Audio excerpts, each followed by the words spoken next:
Let me get my mic. Hello, hello, hello. Hi guys. It's your girl BRANDIJENAE. And I'm sorry I was late with Love and Huntsville, right? Oh, excuse me. Love and Marriage Huntsville came on Tuesday instead of Monday. But listen, y'all, guess what? Guess what? I am updating my live schedule. Okay. Why is my I must really need, there we go. I'm gonna do it like that. Okay, yeah, there we go. I needed out the light. That's what it is. Can y'all hear me? All right. Um, okay, girl. Welcome back to my channel. It's your girl, BRANDIJENAE, and we back with another episode, another review. Um, this week we are doing, or today we are doing, and just like that, okay, season 3, episode 11, right? Now, this is what I got ready to tell y'all before I moved this microphone a little bit over. Guess what, y'all? I am updating my live schedule. I am going to be going live every night at 8:30 doing another review. So I will keep you posted on what the reviews will be, okay? Of course, you know, we are sticking with Monday nights for Love and Marriage Huntsville. Tuesday night will be a different review or a different live. I definitely will break down the schedule if it's going to be a particular show. I did a poll. I did get at least a couple responses about 90 Day Fiance. So that will be included. And it might, the episode, well, excuse me, the reviews may not be like a step by step through the episode. It may be a generalized review where we come and just maybe generally discuss what we just saw, if there was some highlights, what have you. Either way, I hope you guys are excited that I'm able to update my schedule and be here 5 times a week, okay? 8:30 p.m. Eastern Standard Time. If you have not already liked this video, make sure you like the video and subscribe to my channel. Once you subscribe to my channel, you become a part of my family, okay? The Internet Cousins, hashtag cousin crew. That is what it is. Now, let me also let you know, if you are interested, you can always go on, you can always follow me over on TikTok. I am doing more over on TikTok, getting more acquainted with the lives there. So this is what's happening. I am going on live on TikTok every day, 4:30, excuse me, 4:15 p.m. Eastern Standard Time. And then I'll be on YouTube live 8:30 Eastern Standard Time. So I'm looking forward to you joining me, okay? Let's get into this review of And Just Like That. So I wanted to make sure, I already did one kind of generalized review, and it was pretty much in between the season. And so last week happened to be what we all assumed or maybe thought should have been the season finale, because it was episode 10. And the past 2 seasons gave us 10 episodes. So we just assumed that episode 10 would be the finale. However, we were surprised to find out that in addition to getting 2 extra episodes, 11 and 12, those will be a 2-part finale. And Just Like That is coming to an end. So this will mark the official close of the Sex and the City series. And so what it sounds like from the post, let me see if I can find that. I know I put it over in the community. So that's why it's good to follow me, guys, because sometimes if I get a little news here and there now, I might be a little late on the news now just because I am taking a hiatus off of my social media accounts like Facebook and Instagram. I'm taking a hiatus to really focus in on my TikTok account and in on this account. So what that means is I may not be completely in the loop with some of the ongoings that happen outside of what I'm able to find on TikTok or find out here. Okay. But This is always why it is a good idea to make sure you are subscribed to my channel, because anything that I do post, you'll have access to it in my community on the post tabs. I will continue to do I will continue to do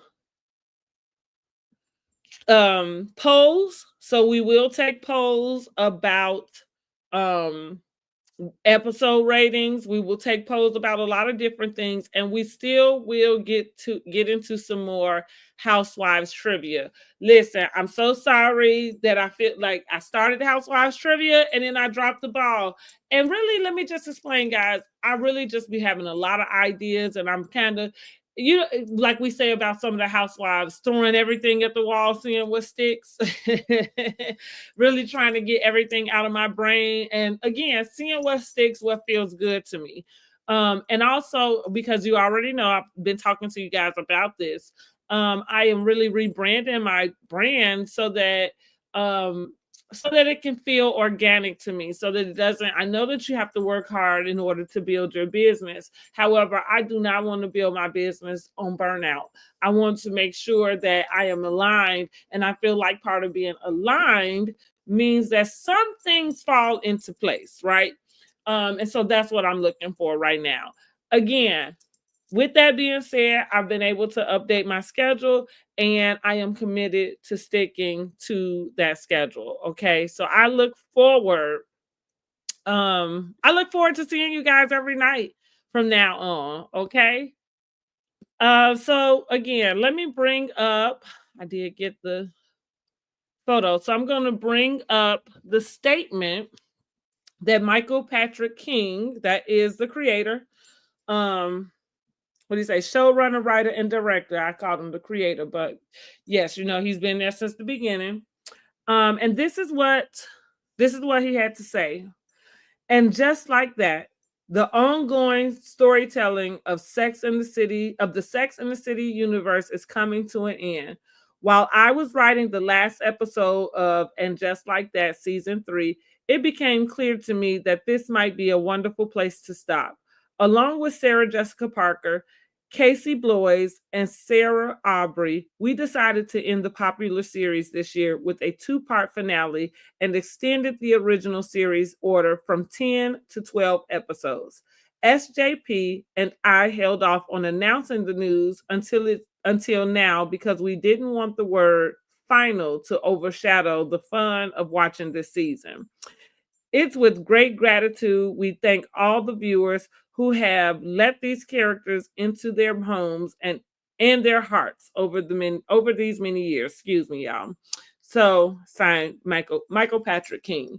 Okay, listen. The only problem I really have with that is I don't believe him.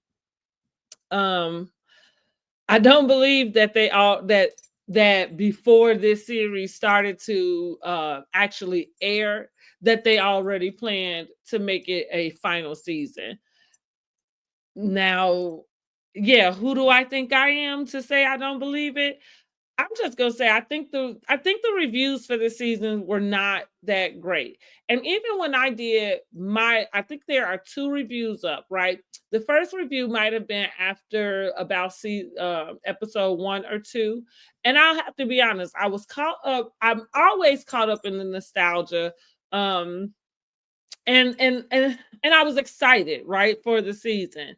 However, part of how you end up seeing um part of how I ended up not doing every episode review is the episodes felt off balance.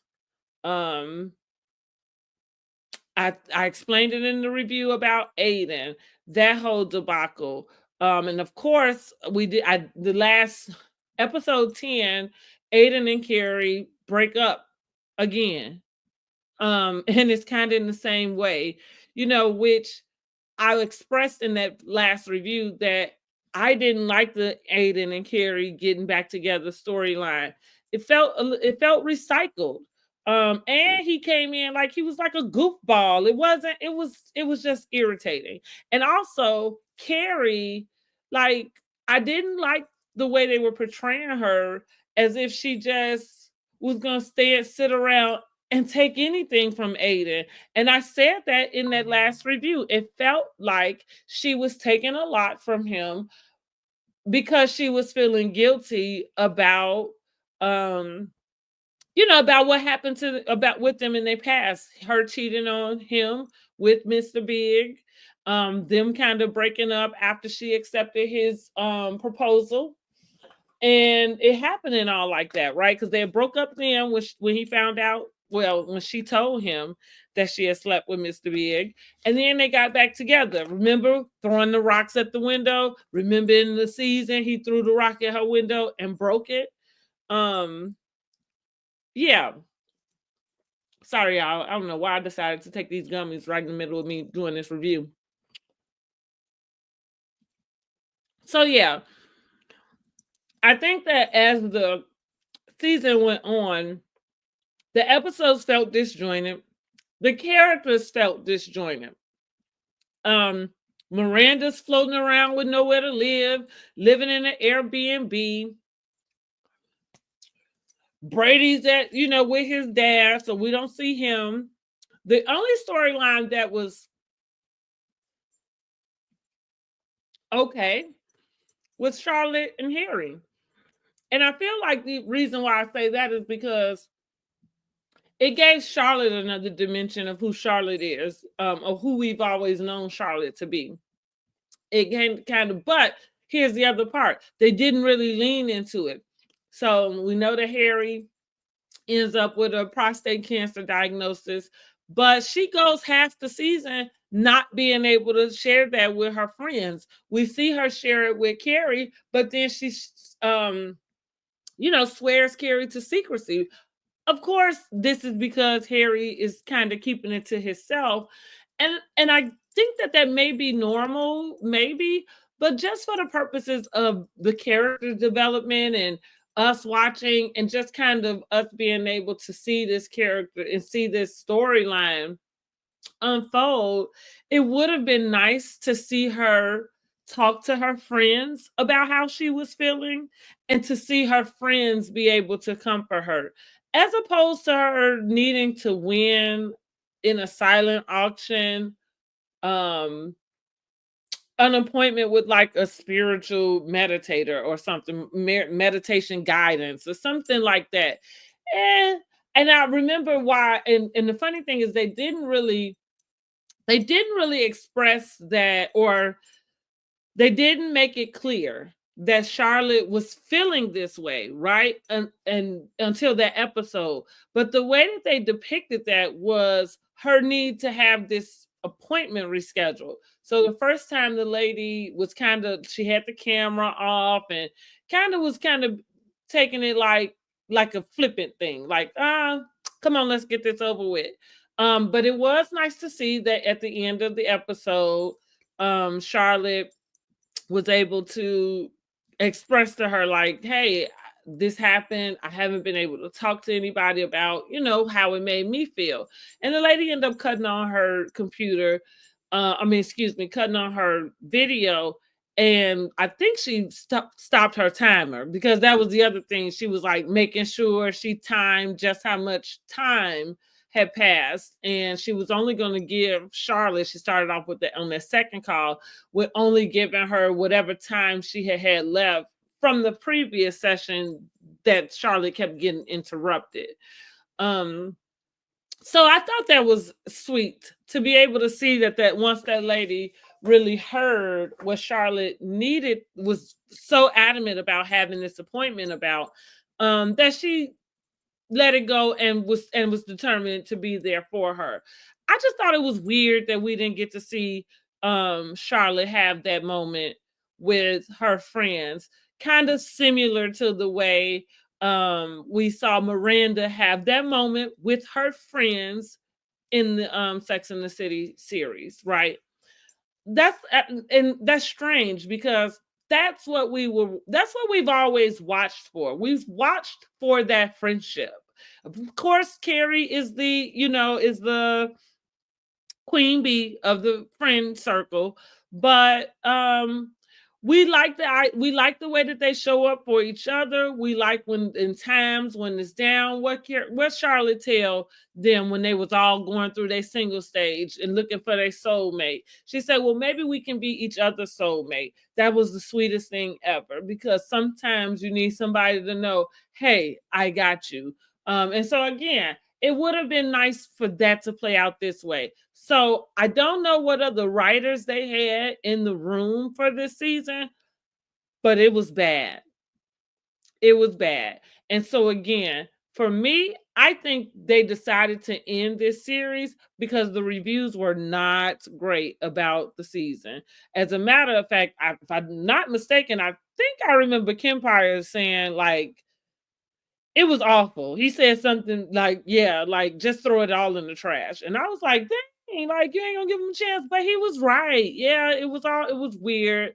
They had Carrie kind of like all in limbo, being like this like weak girl, and she's in her 50s now. Like, no, that's not the way we expect to see Carrie. And also that's not the way we know Carrie to be. So it was a bit cringy. Um, yeah, it was a bit cringy. But Carrie, like I said, Carrie and Aiden broke up, and she did get with her neighbor downstairs, honey. You know, Carrie don't waste no time. Now let me stop.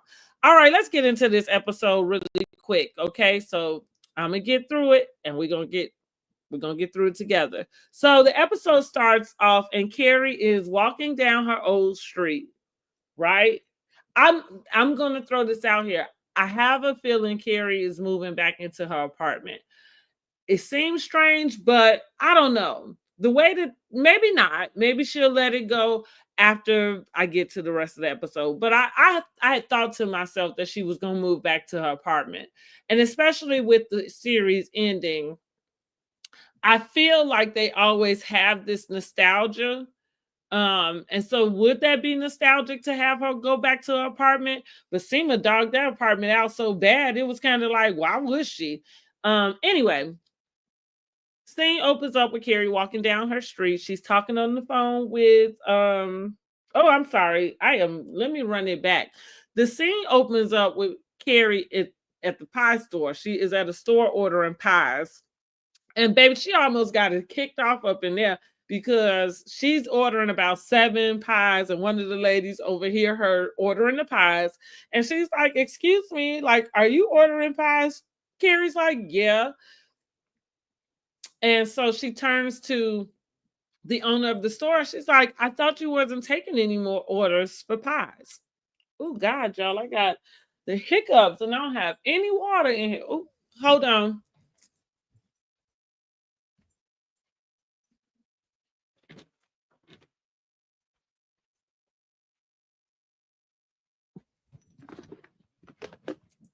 Okay, I'm back. Um, So yeah, she said, well, I'm not taking any more orders, for pies. She said, but Carrie can have whatever she wants. And so the lady, the Karen, quote unquote, I don't know, we don't know the character's name, but we calling her Karen, okay, for the purposes of what her representation was in this moment. So she said something else back to the lady, like as if she was intimidating her for taking Carrie's order and not hers. And so, honey, that owner went off on her and let her have it. She's like, listen, this is like she used to, no, that's how it was. She was like, well, and the lady ended up explaining, like, well, she used to live in the neighborhood. So the lady come back and said, well, I still live in the neighborhood. And so she said, well, this is the type of neighbor who ordered pies while we were in the pandemic, basically, and let them sit on the shelf, like never did come to get those pies. So basically, look, I felt it for that. She like basically, that girl came back and still ordered from me when nobody was doing anything. And so she said for that, she can have whatever she wants. Somebody else over here, her naming one of the pies, so she sparked up and want to come over and act like she gonna ask about a pie. She asked Carrie the same thing. And Carrie's like, no, I'm not ordering a pie. So the lady say, well, I heard Boston cream. The owner looks at her. She said, I didn't. I thought that was funny. That they depicted a Karen with Carrie. Now, let me tell y'all something. By the time we end this episode, I was a little triggered by this episode. And this is the first time in my history of watching Sex in the City and these 3 seasons of And Just Like That, that I had any type of feeling that they were kind of appropriating culture. And I guess you say, well, what does that mean? Like nobody was dressed like in like an African or anything like that. But what I do mean is how many times do we see a Karen being a Karen to somebody of their same skin tone? I don't I don't recall. And so I felt like that was a scene that was happening. I feel like they could have had that could have happened to LTW and it would have made better sense to me. But for the sake of the show, that's what happened. So after Carrie leaves the pie store, she is walking down her street and she ends up running into Lisette, which is the lady who she um sold her studio to, right? Maybe I think she's renting it to her. I don't think she sold it to her at all. And I might go back and watch the season, even though it was painful, just to find out that little bit of information. Just so I can know. So Lisette kind of she jokes and says she wanted her apartment back. Lisette jokes and was like, I have nightmares that you'll come and ask, and say that. But they kind of laugh it off. It looks like Carrie might have been a little serious. We can't tell. Anyway, Lisette does invite her to a Thanksgiving celebration the Monday before Thanksgiving. So that's what Carrie was ordering the pies for. She was ordering pies to take to Miranda's because they are having Thanksgiving celebration at Miranda's. Okay. Now, Carrie also, now we see her in her with her editor, and the editor has her book.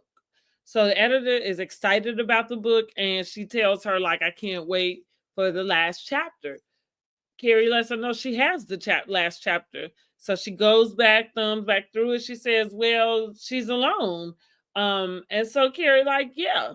And so her publisher is like, no, like, we don't want to end it there. She wants something more hopeful. She feels like, especially because it's set in an 1865 type of setting, that would be tragic is the word she used, for the lady to just be by herself. Carrie leaves not really knowing how to feel about that because, again, for Carrie, I think what we thought of Carrie was like she was like the quintessential single, of course, and always kind of wanting Mr. Big. So that's why we were so happy when when it happened, because we knew that she really kind of always wanted Mr. Big. But she seemed like she was good at being single as well. So I think Carrie is just like, she doesn't know how to feel about that. So then we go to Charlotte's house, and Charlotte is well, Rocky ends up coming out the bathroom. Rocky's trying on her or their, that would be the proper way to address them. Um, she has a play coming up and she is playing a feminine role, and that requires her to be in dress and makeup and hair. So she steps out the bathroom. She calls for her mom, Charlotte, to help her zip up her dress. And you see this moment in which Charlotte is kind of taken aback because it feels like, because we didn't see Rock growing up, but we did see Rock from season 1 say that she didn't want to wear the dress. That was that first scene, right? So that's how we understood she identified as a they or them. And Charlotte's been with it ever since. So what we see Charlotte is really in amazement that she is looking at Rock be feminine. Okay. And so she is taking it in, but trying to not offend Rock. I thought that was a sweet moment, and only sweet because I think I think somebody can relate to that. And that because I think it touched, again, maybe parents shouldn't. I think it's normal, but I feel like parents do imagine what their babies look like, gonna grow up into, they imagine those things. And so I think for Charlotte, at least what we feel like what we were supposed to take from that is that she just finally got to see her in a way she didn't think she would ever get to see her. Okay, then we go to Anthony and Giuseppe. Okay, they are at Bergdorf's, and Anthony's helping dress his man per usual, right? And Giuseppe drops down on his knee and proposes to Anthony. Anthony says yes. Seema and Adam, okay. So, Seema and Adam, we see them in the shower together, honey. And I'm gonna have to rewatch this part again because I think when they was doing their thing in the shower, but I feel like he wanted her to give him oral pleasure in the shower, and she was like, "I'm not getting down on my knees on this, tile."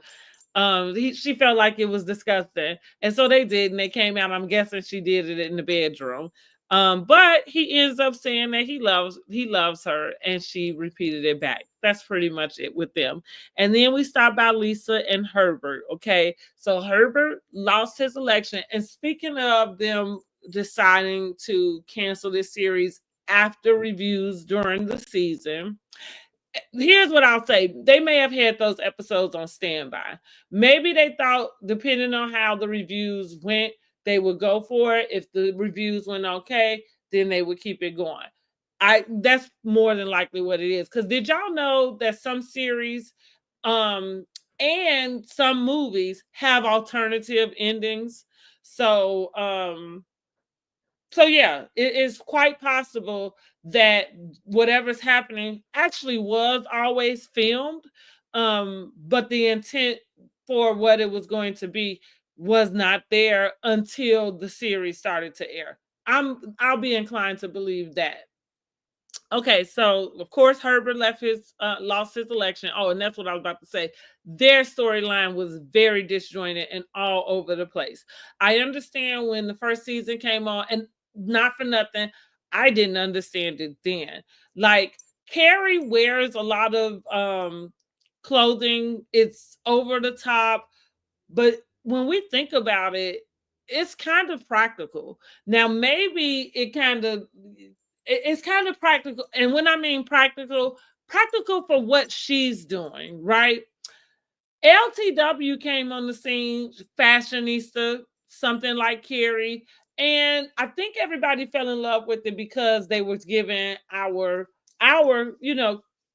girl, just a lot of shine.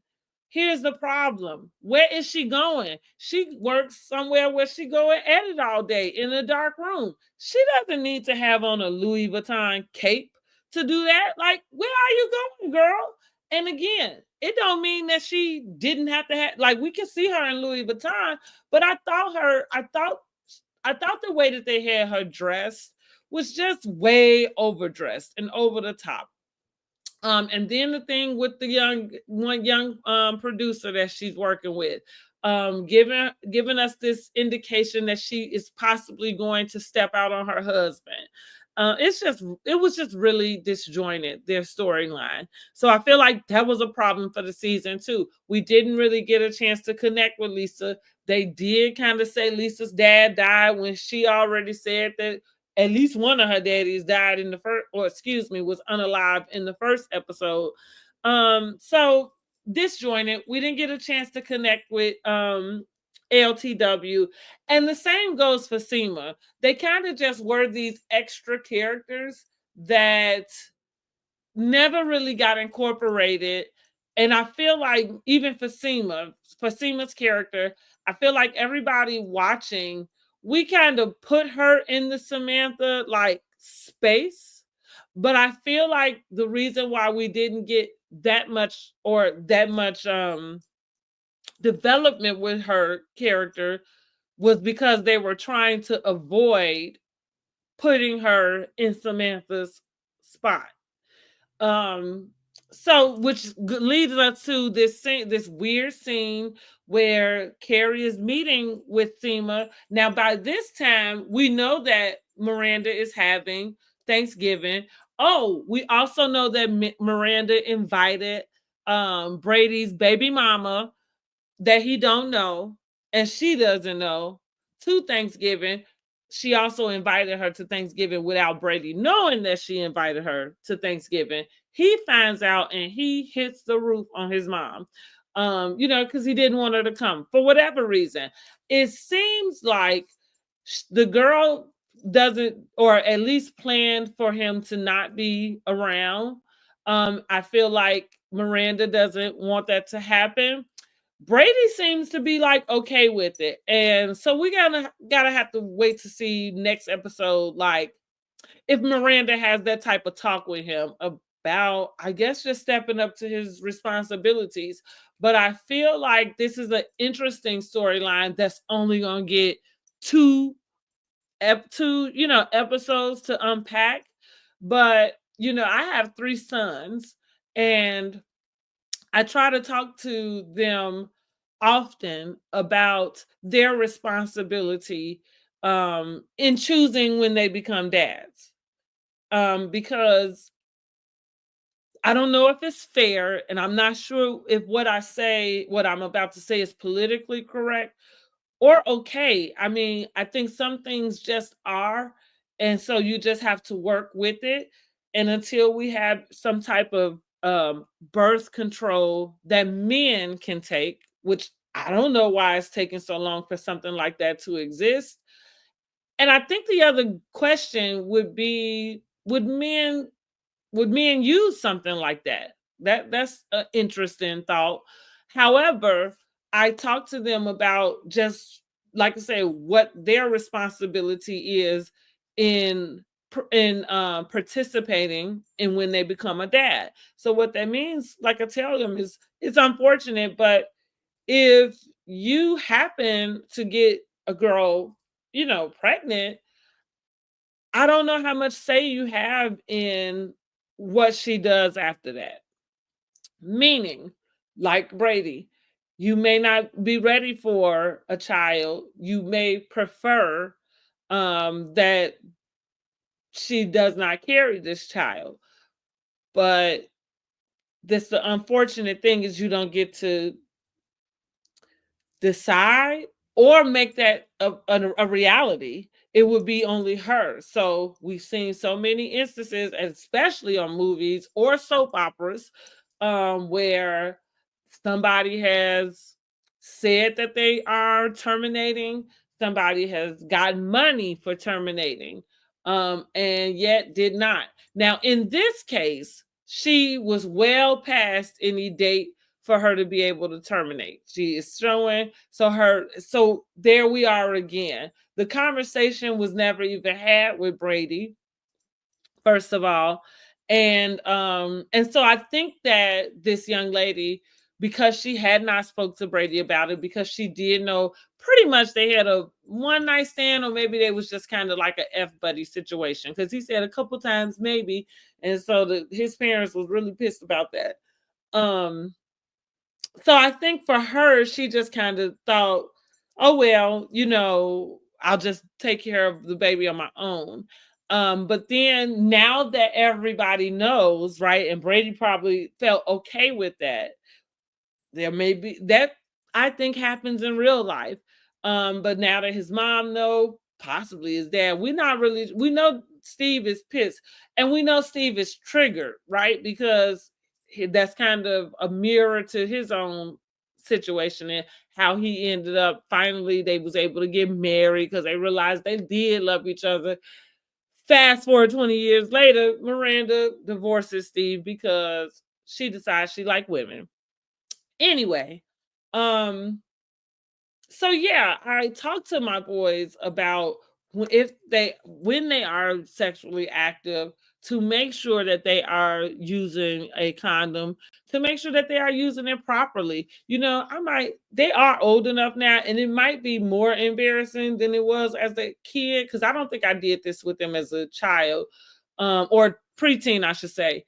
But I can do it now because they're way older and they should be able to like receive the information better.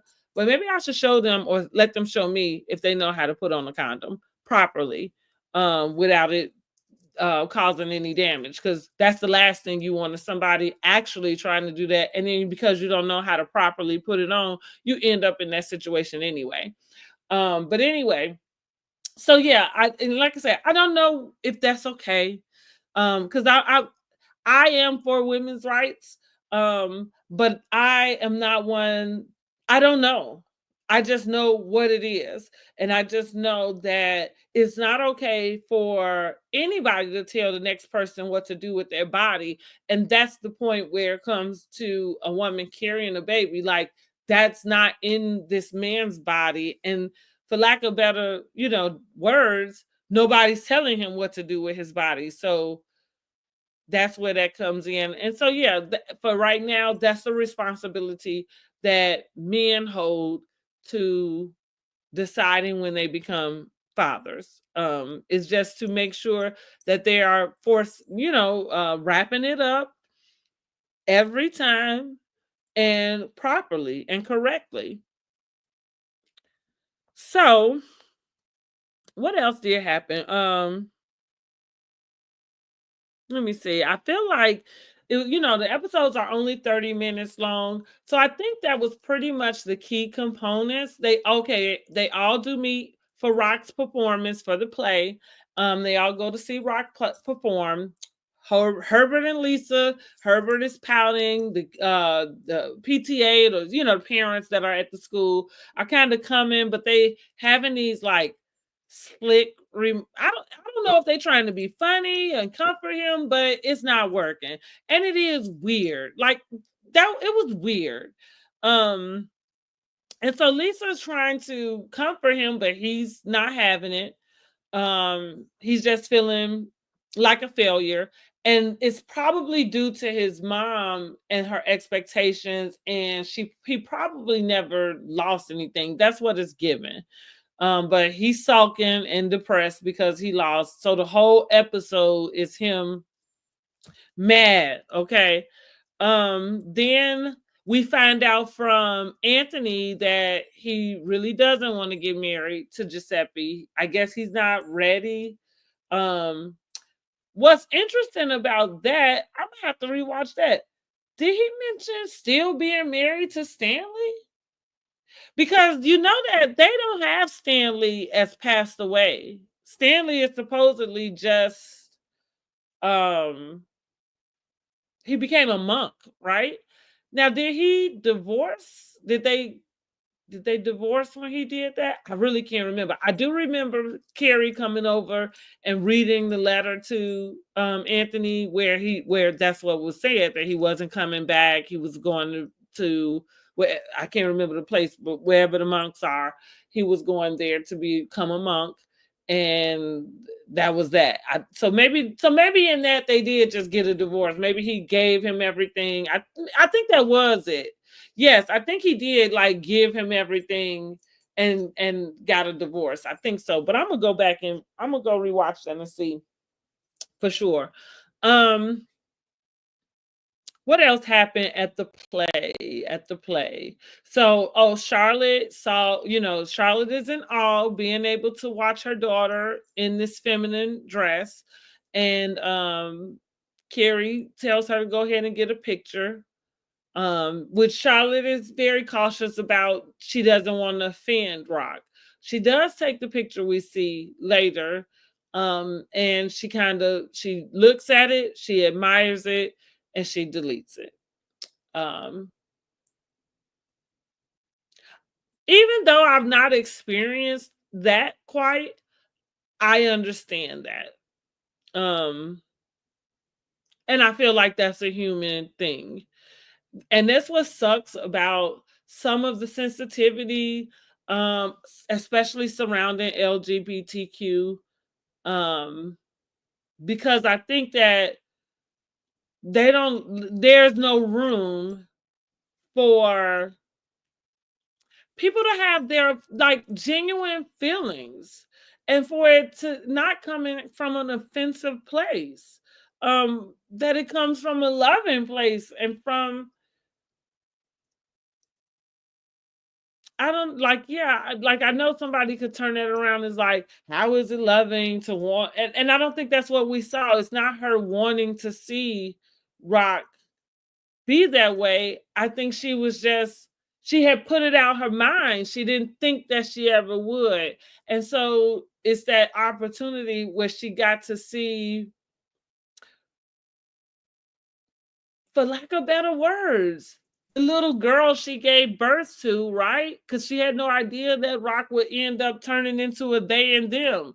So she got to see a image, a little snapshot of her girl. Um, and I don't know. I thought that was a human thing. I'm glad that they put that in because I think that that's worth having some that's worth showing and showcasing, right? Because I'm sure that there's possibly been other parents that have that same type of or have went through that, I guess. So let's see, what would I rate the episode? Um Listen, right? I think the episode it was just okay, right? So I'm gonna give it about a 5. And listen, that's why we are here for a two-part series finale because for the most part the season was just fine. Pretty average, pretty much like Real Housewives of Atlanta. Just a little coaster. There was things that was cringy and the characters they are all out of whack and out of balance. So I'm okay with the series ending. Ooh, let me take another drink, y'all.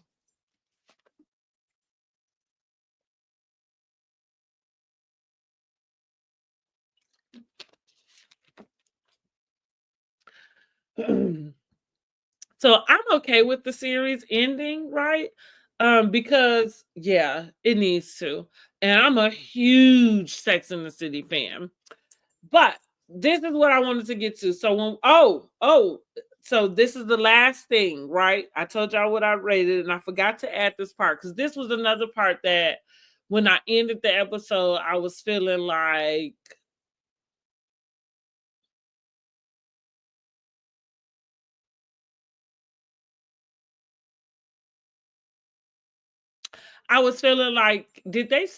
did they culturally appropriate yet again? Um, I can't tell. Now, earlier in this episode, in this review, I just said that we kind of looked at Carrie as the quintessential single. And so, what it looks like now, we don't know what's happening on the actual finale next week. Maybe old boy that lived downstairs, I can't remember his Duncan. Maybe Duncan comes back from London because he realized he that one night he had with Carrie and the time they was writing a book together, and his book did so bad that he not gonna write no more, and he coming out to be with Carrie.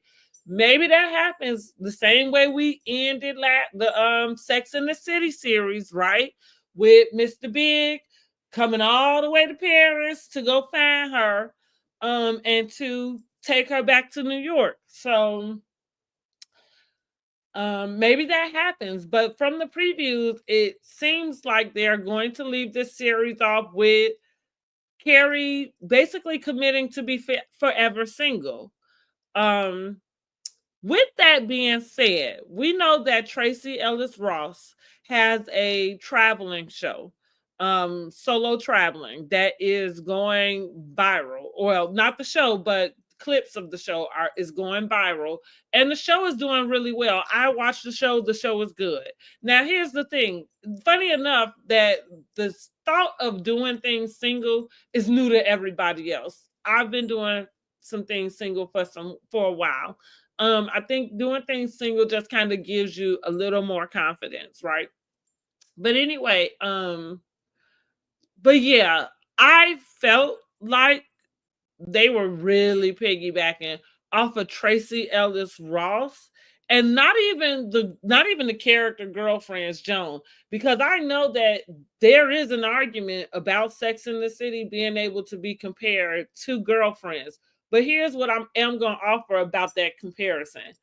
We never going to forget Girlfriends came out after Sex in the City. So nothing that took place on Sex in the City, the things that do mimic each other from Girlfriends and Sex in the City, it wasn't Sex in the City getting it from Girlfriends. I'm just saying that. I am not suggesting that anybody got their storyline from Sex in the City or got any ideas about different things from Sex in the City. All I'm saying is any parallels or any things that kind of seem like they add up in both shows at the time. Girlfriends came on after Sex in the City. So, but in this particular case, because I feel like Tracee Ellis Ross is the quintessential single in real life, not as a character. And I feel like that's why I'm saying I feel like this was culture appropriation. Let's just break it down too with Sarah Jessica Parker, who plays Carrie. See, I feel like she probably has a lot to say about what Carrie does, right? And what she want to see for Carrie. But this is what I'm gonna say about that coming from Sarah Jessica Parker. I'm not sure. I don't know if I imagine her being the one that wanted her to be single forever, simply because Sarah Jessica SJP been married for 20 some odd years, maybe almost 30 years. Her and Matthew Broderick been married for a long time. And so what I'm saying is she hasn't been single for a long time. And so it seems like she probably would want her character to be with somebody too. But then again, maybe she feels like Carrie is at this point where she's done with the dating. Here's the thing. I can relate to that. And not for nothing, there may be plenty of women in this second stage of their life that can relate to a commitment to be forever single. Happily single, but forever single. I feel like maybe I have a little bit. And so I guess, why did I just blame them from culture appropriation? It's just, I'm just wondering, where did they get the actual idea to be forever single? Because I feel like that is something that's associated with Tracee Ellis Ross, the person. And I feel like they took that idea and put it into their show. Maybe it's just a coincidence. Maybe I'm thinking too hard about it. But what I do know is I ain't like it when I watched it last night. I was a little stressed up in my chest about that.